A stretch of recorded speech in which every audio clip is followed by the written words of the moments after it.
Adolf Hitler জন্ম 20 April 1889 সালে। হিটলারের বাবার নাম অ্যালোইস হিটলার এবং মা Maria Schicklgruber. Hitler Austria হাঙ্গেরির ব্রাউন অ্যাম ইন এ জন্মগ্রহণ করে এবং লিনজের কাছে বেড়ে ওঠেন। 1913 সালে জার্মানিতে যাওয়ার আগে তিনি 1900 সালের প্রথম দশকের পরে ভিয়েনায় থাকতেন। অস্ট্রীয় বংশোদ্ভূত জার্মান রাজনীতিবিদ যিনি ন্যাশনাল সোশ্যালিস্ট জার্মান ওয়ার্কার্স পার্টির নেতৃত্ব দিয়েছিলেন। হিটলারের 3 ভাইবোন গুস্তাভো, ইডা এবং অটো শৈশবে মারা যান। হিটলারের যখন বয়স 3 বছর পরিবারটি জার্মানির পাসাউতে চলে যায়। সেখানে তিনি অস্ট্রিয়ান জার্মানের পরিবর্তে স্বতন্ত্র নিম্ন বাভারিয়ান উপভাষা অর্জন করেন, যা তার সারা জীবনের ব্যক্তিত্বকে চিহ্নিত করে। পুনরায় পরিবারটি আবার অস্ট্রিয়ায় ফিরে আসে এবং 1894 সালে লিউডিং এ বসতি স্থাপন করেন এবং 1895 সালের জুন মাসে অ্যালোইস লাম্বাকের কাছে হ্যাফেনলে অবসর গ্রহণ করেন, যেখানে তিনি মৌমাছি চাষ ও পালন করতেন। হিটলার নিকটবর্তী একটি রাষ্ট্রীয় অর্থায়নে পরিচালিত প্রাথমিক বিদ্যালয়ে পড়াশোনা করেছিলেন। 8 বছর বয়সী হিটলার গানের পাঠ নিয়েছিলেন, গির্জার গায়ক দলেও গান গেয়েছিলেন, এমনকি পুরোহিত হওয়ার কথা বিবেচনা করেছিলেন। 1900 সালে হামের কারণে তার ছোট ভাই এডমন্ডের মৃত্যুতে হিটলার গভীরভাবে প্রভাবিত হয়েছিলেন। হিটলার একজন আত্মবিশ্বাসী, বহির্মুখী, বিবেকবান ছাত্র থেকে একজন নিঃস্ব বিচ্ছিন্ন ছেলেতে পরিবর্তিত হয়েছিলেন, যে ক্রমাগত তার বাবা এবং শিক্ষকদের সাথে লড়াই করেছিল। 1907 সালের 21শে ডিসেম্বর তার মা 47 বছর বয়সে ক্যান্সারে মারা যান। হিটলারের বয়স তখন 18 বছর।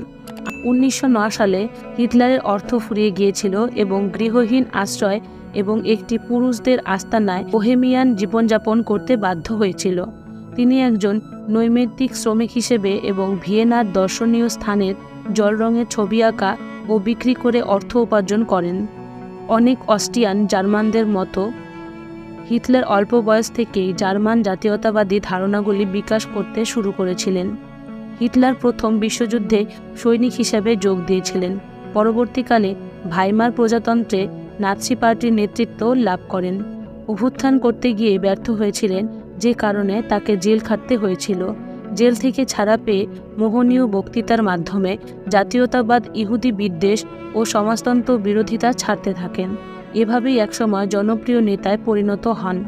নাৎসিরা তাদের বিরোধী পক্ষের অনেককেই হত্যা করেছিল, রাষ্ট্রের অর্থনীতিকে ঢেল সাজিয়েছিল, সামরিক বাহিনীকে নতুন নতুন সব অস্ত্রশস্ত্রে সজ্জিত করেছিল এবং সর্বোপরি একটি সমগ্রতাবাদী ও ফ্যাসিবাদী একনায়কতন্ত্র প্রতিষ্ঠা করেছিল। হিটলার এমন একটি বৈদেশিক নীতি গ্রহণ করে যাতে সকল লেবেনসরাউম দখল করে নেওয়ার কথা বলা হয়। 1939 সালে জার্মানরা পোল্যান্ড অধিকার করে এবং ফলশ্রুতিতে ব্রিটেনে ও ফ্রান্স জার্মানির বিরুদ্ধে যুদ্ধ ঘোষণা করে। এভাবে দ্বিতীয় বিশ্বযুদ্ধ শুরু হয়। হিটলার একটি পাবলিক ইমেজ তৈরি করেছিল, একজন ব্রহ্মচারী মানুষ হিসেবে একটি গার্হস্থ্য জীবন ছাড়াই, সম্পূর্ণরূপে তার রাজনৈতিক মিশন এবং জাতির জন্য নিবেদিত। 1929 সালে তিনি তার প্রেমিকা ইভা ব্রাউনের সাথে দেখা করেন। ইভা ব্রাউনের সাথে তার 14 বছরের প্রেমের সম্পর্কের বাইরে এবং ভেতরের কেউ জানত না। হিটলার জন্মেছিল একজন অনুশীলনকারী ক্যাথলিক মা এবং একজন ধর্মবিরোধী পিতার কাছে। বাড়ি ছাড়ার পর হিটলার আর কখনো গণ অনুষ্ঠানে যোগ দেননি বা ধর্ম অনুষ্ঠান গ্রহণ করেননি।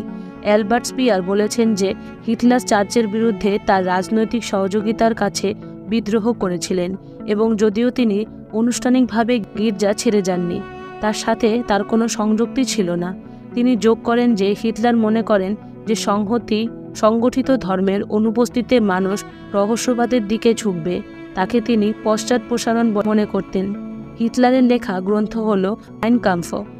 অগত্যা বেশ কয়েক বছর তাকে একাকী ও বিচ্ছিন্ন জীবনযাপন করতে হয়। এ সময় পোস্টকার্ড ও বিজ্ঞাপনের ছবি এঁকে সামান্য উপার্জন করতেন। এই অর্থ দিয়ে ভিয়েনার এক হোস্টেল থেকে আরেক হোস্টেলে বসবাস করতে থাকেন। হিটলারকে সবাই জানত একজন সংসারত্যাগী চিরকুমার মানুষ হিসেবে, যিনি তার পুরো জীবন রাজনৈতিক উদ্দেশ্য ও রাষ্ট্রের জন্য উৎসর্গ করেছেন। সর্বোপরি এই ছিল হিটলারের বিষয়ে আপনাদের কিছু অজানা তথ্য।